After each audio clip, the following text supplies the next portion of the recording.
I don't think I would be the same person today if I hadn't read Harry Potter growing up. I remember The Philosopher's Stone being one of the first movies I watched on VHS that felt like an experience, and I read the books 2 years later.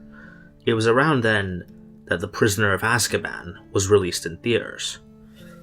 It's commonly seen by fans as the best movie in the series, mainly due to the way it develops a shift between the light fun of the first two entries to the more darker adult themes as Harry shifts from a preteen to a teenager, even going as far to open the story with an act of teenage angst as Harry finally stands up to the Dursleys after 13 years of emotional abuse. In terms of the books, Prisoner of Azkaban isn't my favourite, but it does contain my favourite element of magic in the wizarding world, an incredible metaphor and spell that would become one of the defining elements of the whole series. Let's talk about the Patronus Charm.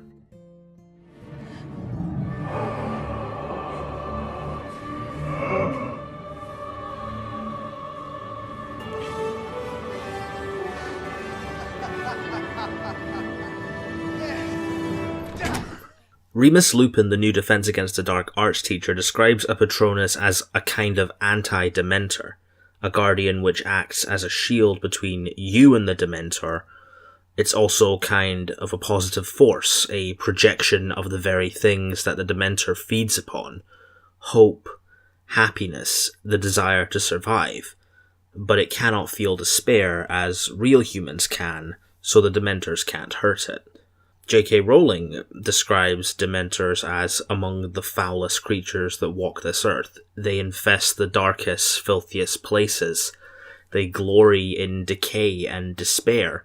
They drain peace, hope, and happiness out of the air around them. Even Muggles feel their presence, though they can't see them. Get too near a Dementor and every good feeling, every happy memory will be sucked out of you. If it can, the Dementor will feed on you long enough to reduce you to something like itself, soulless and evil. You'll be left with nothing but the worst experiences of your life. What this feels like to me is two polar opposites of a mental state. The Dementors representing the worst parts of human emotion, the cold, gripping nature of what depression feels like, how it can grab hold of you and linger on. We never learn about the origins of the Dementors. They simply exist. Much like how depression can feel like. It's just there. When I looked on Pottermore to discover more about the charm, the first line read, "The Patronus is a form of advanced magic which even the most qualified wizards struggle with." I want to talk a bit about the way a Patronus is visualized. In the books, it comes in two forms, corporal and non-corporal. A non-corporal Patronus can appear as a thin wisp of silver that hovers like mist, whereas a corporal Patronus has a form that is clearly defined and is more than vapor or smoke. It is cast using the phrase expecto patronum, which loosely translates to "I await a guardian."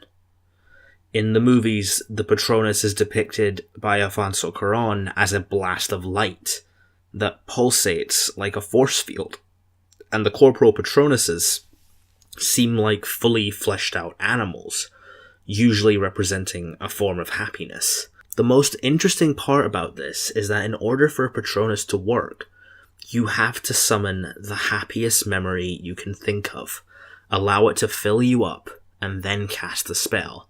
Strangely enough, this is also what makes it so difficult to cast. Happy memories often are hard to focus on, whereas sad, suppressed memories can linger on further in your mind. Whereas Dementors feed off this kind of negative energy by filling yourself up with happiness and casting a spell that visualizes itself like a wisp of bright light. It then becomes clear.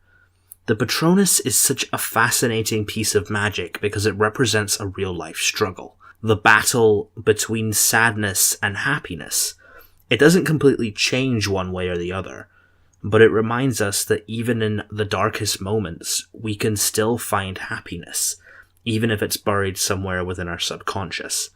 Many love Harry Potter for its characters, story, and general conflict, but I also love the series for how it manages to intertwine real-life struggles with a magical influence to help readers understand mature concepts in a relatable way. We had a spell that not only looked visually beautiful, not only gave challenges for our hero, but represented one of the central themes of the entire series. Happiness can be found even in the darkest of times,